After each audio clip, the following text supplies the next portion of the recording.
കണ്ണൂർ രൂപതയുടെ കീഴിലെ എടൂർ കാരാപ്പറമ്പ് വിശുദ്ധ അന്തോണിസ് കപ്പേളയ്ക്കെതിരെ സാമൂഹ്യ വിരുദ്ധരുടെ ആക്രമണം. കുരിശുരൂപവും കൽവിളക്കും മെഴുകുതിരി സ്റ്റാൻഡുകളും ഉൾപ്പെടെ നിരവധി വസ്തുക്കൾ അക്രമികൾ തകർത്തിട്ടുണ്ട്. സാമൂഹ്യ വിരുദ്ധരുടെ ആക്രമണത്തിൽ അധികാരികൾ നടപടി സ്വീകരിക്കണമെന്ന് കണ്ണൂർ രൂപതാ ബിഷപ്പ് ഡോക്ടർ അലക്സ് വടക്കുംതല ആവശ്യപ്പെട്ടു. കണ്ണൂർ രൂപതയുടെ അതിർത്തിയിലുള്ള എടൂർ, ഇരിട്ടി, കാരാപ്പറമ്പ് സെയിന്റ് ആന്റണീസ് ദേവാലയത്തിന്റെ മുന്നിലുള്ള കൽക്കുരിശും മെഴുകുതിരിക്കാലുമൊക്കെ ഏതോ സാമൂഹ്യ വിരുദ്ധർ കഴിഞ്ഞ രാത്രി തച്ചുടച്ചതായി കേട്ടു. ഏതാനും നാളുകൾക്ക് മുൻപ് ഇപ്രകാരം തന്നെ ഒരു സംഭവം അധികം ഈ സ്ഥലത്തുനിന്ന് ദൂരമല്ലാത്ത റിഡംട്രിസ് സഭയുടെ ആശ്രമത്തിന് മുന്നിലുള്ള ഒരു മാതാവിൻ്റെ കപ്പേളയിലും സംഭവിച്ചിരുന്നു.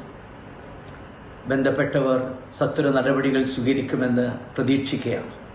മേലിൽ ഇപ്രകാരമുള്ള പ്രതിസന്ധികൾ പ്രത്യേകിച്ച് വിശ്വാസ സമൂഹത്തിന് അതേത് മതമായാലും ഉണ്ടാകാൻ പാടില്ല. അതുകൊണ്ട് ശക്തമായ ഭാഷയിൽ ഇത് പ്രതികരിക്കുകയാണ്.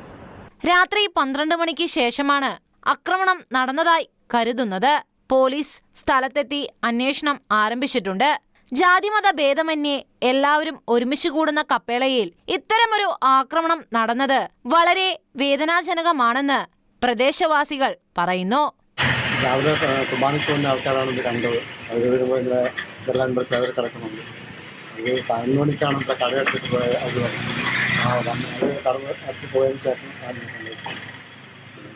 ഈ വെള്ളത്തിൻ്റെ കാടുകളെല്ലാം ഓരോന്നോരോന്ന് വേറിട്ട് തിരിച്ചാൻ കടവത്തി കിടക്കുകയാണ്. 2000 തുടങ്ങിയതാണ്. 25 വർഷം ആദ്യമായിട്ടാണ് ഇങ്ങനെ ഒരു സംഭവം ഉണ്ടായത്. ഷെക്കാന ന്യൂസ്, കണ്ണൂർ.